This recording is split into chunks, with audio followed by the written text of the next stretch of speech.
North Sikkim ট্যুরের ইতিমধ্যে আমি তোমাদের সাথে শেয়ার করে নিয়েছি ডে 1, ডে 2, আর আজ তোমাদের সাথে শেয়ার করে নেব আমার ডে 3-র ব্লগ ভিডিও এবং তার সাথে ছোটো ছোটো কিছু ইনফরমেশন যেগুলো তোমাদের হয়তো সাহায্য করতে পারে নর্থ সিকিম ট্যুরে। প্রথমেই ক্ষমা চেয়ে নিতে চাই, ডে 2-এ লোকাল সাইট সিনে আমাদের খরচা হয়েছিল 2 থেকে 2500। আমি ওখানে একটু ভুল ইনফরমেশন দিয়েছিলাম যে 6000, ওটা কারেক্ট ইনফরমেশনটা আজ দিয়ে দিলাম। তাহলে চলো দেখে নেওয়া যাক আমরা ডে 3-তে কী করলাম এবং আমাদের পুরো দিনটা কিভাবে কাটলো। প্রতিদিন সকালে উঠে পাহাড় দেখতে দেখতে ব্যালকনি থেকে এরকম একটা সুন্দর যদি জমিয়ে চা খাওয়া যায়, এর থেকে মনোরম দৃশ্য কি আর কিছু হতে পারে? তাই কোনোভাবেই মিস করতে চাইনি দিনগুলো। প্রতিদিনই কিন্তু এইভাবেই শুরু হতো দিনটা। তারপরে আমাদের রওনা হওয়ার কথা ছিল নর্থ সিকিমের জন্য। আমরা কিন্তু ব্যাকপ্যাক আগের দিনই রাত্রে করে নিয়েছিলাম, আর তারপরে আমরা সকাল সকাল উঠে রেডি হয়ে পড়লাম। বাজরা স্ট্যান্ডে বেরিয়ে গেছিলাম আমরা। হোটেলের অপোজিট সাইড থেকেই কিন্তু অনেক ট্যাক্সি পাওয়া যায়, শেয়ার ট্যাক্সি, সেইগুলো করেই কিন্তু তোমরা বাজরা স্ট্যান্ডে পৌঁছে যেতে পারো। আর সেখান থেকে আমাদের যে ড্রাইভার যিনি আমাদের সাথে থাকবেন এই পুরো ট্রিপটায়, তার সাথে আমরা কন্ট্যাক্ট করে নিই। এখানে একটা কথা বলে রাখা খুবই জরুরি যে নর্থ সিকিম ট্রিপের শুরুতেই কিন্তু তোমাদের যে টাকাটা নর্থ সিকিমের জন্য ধরে রাখা হয়েছে সেটা তোমাদের দিয়ে দিতে হবে পুরোটাই, না হলে কিন্তু ওরা গাড়ি স্টার্ট দেবে না, মানে ওখান থেকে গাড়ি কোনোভাবেই বেরাবে না যদি তোমরা পুরো পেমেন্ট ক্লিয়ার না করো। তো সেক্ষেত্রে কিন্তু ক্যাশ রাখা বা অনলাইনে টাকা রাখতেই হবে যাতে ওদের পেমেন্টটা ক্লিয়ার করে দেওয়া যায়, নাহলে কিন্তু তোমাদের ডিলে হতে থাকবে। তো আমরা আমাদের পেমেন্ট করি এবং বেরিয়ে পড়ি। মাঝে একটা লোকাল সাইট সিন পড়ে, সেটাও আমরা একটু দেখে নিই। আর তারপরে কিন্তু এই যে আমাদের প্যাকেজের যাত্রা শুরু, এই যাত্রার যে ফার্স্ট আমরা একটা ফুডিং পাই সেটা হচ্ছে লাঞ্চ।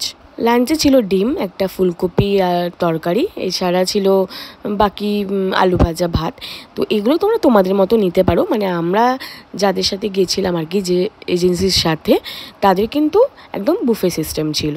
নিজেরা নিজেদের পছন্দ মতো যা লাগবে নিয়ে আমরা লাঞ্চটা করে বেরিয়ে পড়েছিলাম। তবে নর্থ সিকিমের রাস্তা যেহেতু এখন অনেকটাই খারাপ, বেশিরভাগ রাস্তা, তাই অ্যাভয়েড করবে একটু বেশি খাওয়া, মানে যাতে নমিনাল একটা আমাদের পেট ভরার মতো হয়ে যায় এবং যাতে আমাদের পরে ভমিটিং বা শরীর খারাপটা বেশ কম লাগে। না হলে কিন্তু পাহাড়ি রাস্তায় খুব বেশি পেট ভর্তি থাকলে একটু প্রবলেম হয়ে থাকে। তারপর যা হয়, বন্ধুরা সবাই মিলে তো এই আর কি আড্ডা হচ্ছিলই। দেখতে দেখতে আমরা ভাবছিলাম হয়তো পৌঁছে যাব তাড়াতাড়ি, কিন্তু বেশ অনেকটা টাইম লেগেছিল। আমাদের প্রায় পৌঁছাতে 12-13 ঘন্টা টাইম লেগে গেছিলো নর্থ সিকিমে ঢুকতে। আমরা প্রথম দিন স্টে করেছিলাম লাচেনে।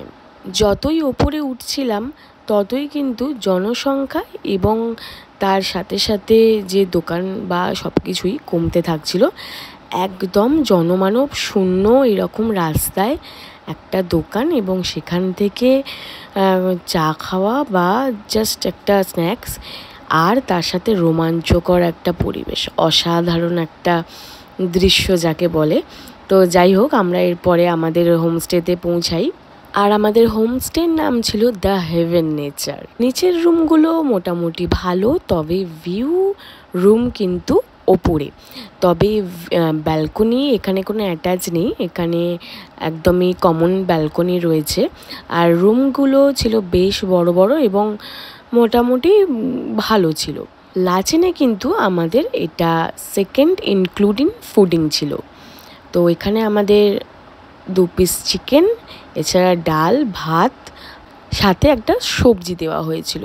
এখানে কিন্তু খাওয়ার অতটাও খুব ভালো তোমরা এক্সপেক্ট করো না, যেহেতু বেশ অনেকটা ওপরের জায়গা এবং যেখানে যেরকম সেখানে কিন্তু সেইভাবে নেওয়াটাই ভালো। ভাত বা ডাল, সবজি চাইলে হয়তো পেয়ে যাবে, তবে আমরা চাইনি তাই বলতে পারবো না। তবে মাংস কিন্তু এর থেকে বেশি ওরা মনে হয় দেয় না। ডে 3 এখানেই শেষ, দেখা হবে নেক্সট ব্লগে।